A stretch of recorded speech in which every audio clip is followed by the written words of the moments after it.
Querido irmão, assim como eu, você deve estar um pouco assustado e impressionado com os acontecimentos das últimas semanas que envolvem o nosso país.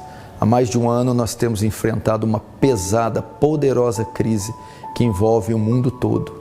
Entretanto, parece que nos últimos dias as coisas têm ficado bem ruins, bem sombrias, envolvendo todas as camadas da sociedade: economia, a saúde, a religião e principalmente a política. E nós, como cristãos, nós devemos agir no momento desse. E nós temos para isso uma ferramenta poderosíssima, que muitos ignoram, diminuem, mas que se mostrou eficaz ao longo de 2000 anos de história da igreja. É a oração. Eu quero convocar você para dobrar os seus joelhos e enfrentar essa crise, esse colapso mundial e principalmente envolvendo o nosso país com oração. Decretos estão sendo assinados, sentenças estão sendo dadas, sentenças foram dadas e serão ainda dadas sobre as nossas vidas, sobre essa nação, sobre o mundo todo. Entretanto, quando eu olho para a Bíblia e vejo algumas passagens, eu vejo sentenças, decretos sendo mudados através da oração.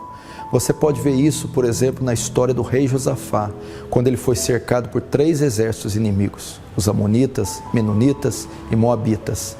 Ele não tinha condição nenhuma de reverter aquela situação, nem de enfrentar aquele exército. O quadro era irreversível. O que ele fez? Convocou a nação para um tempo de oração e jejum.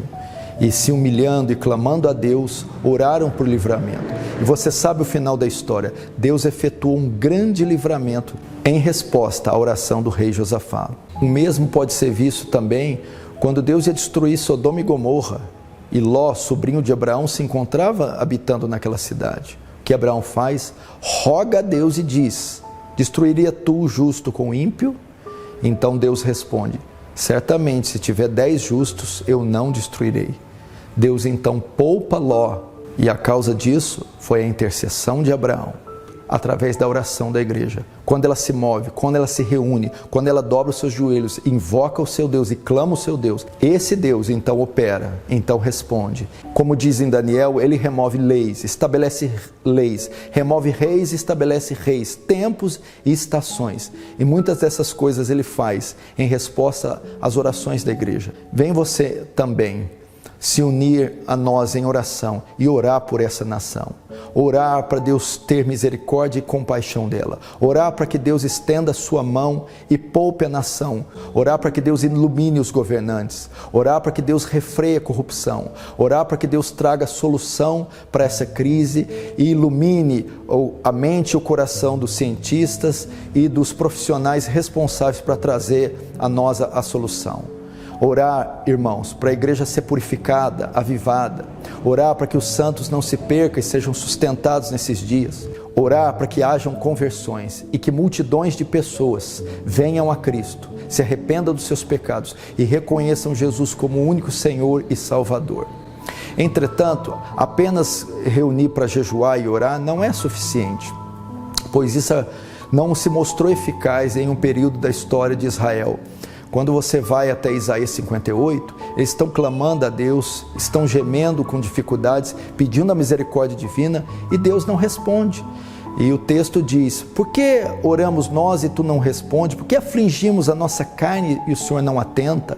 Então veja só, eles estavam num momento de oração, de jejum, solene, toda a nação envolvida, clamando a Deus, e Deus não os respondia. Então o fato só de orar e jejuar, clamar a Deus, ainda não se mostra suficiente em alguns casos. Então é que Deus vai respondê-los no capítulo 59 e vai dizer: é que vossos pecados fazem separação entre vós e vosso Deus. Nós não devemos somente orar e jejuar pedindo alívio da crise, pedindo livramento, mas nós também devemos separar esse momento para confessar nossos pecados. Nós também temos pecados e é necessário que nós também nos reunamos não só para buscar o livramento, mas para nos arrepender, para confessar nossos pecados, para te pedir a misericórdia de Deus por alguns dos nossos atos, porque também temos pecado contra Deus.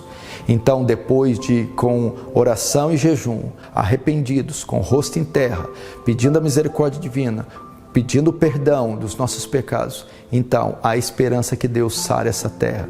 Como diz 2 Crônicas 7,14, se meu povo que se chama pelo meu nome, orar, buscar minha face, se arrepender dos seus maus caminhos, então eu ouvirei do céu, perdoarei seus pecados e sararei a sua terra. Vamos então usar esses próximos dias para isso. Oração, jejum, confissão solene dos nossos pecados e dos pecados da nação. E pedir, como está em Joel, poupa o teu povo, Senhor. Não entrega eles ao opróbrio, não entrega eles à vergonha. Poupa a nação, poupa esse mundo, Senhor, desse tempo tão sombrio. E por último, pedir a Deus em oração que através dessa crise, boa parte dessas pessoas do mundo inteiro reconheçam que só o Senhor é Deus, que só Jesus Cristo é o caminho, a verdade e a vida, e ninguém pode ir ao Pai senão por Ele. Deus nos abençoe, Deus nos socorra.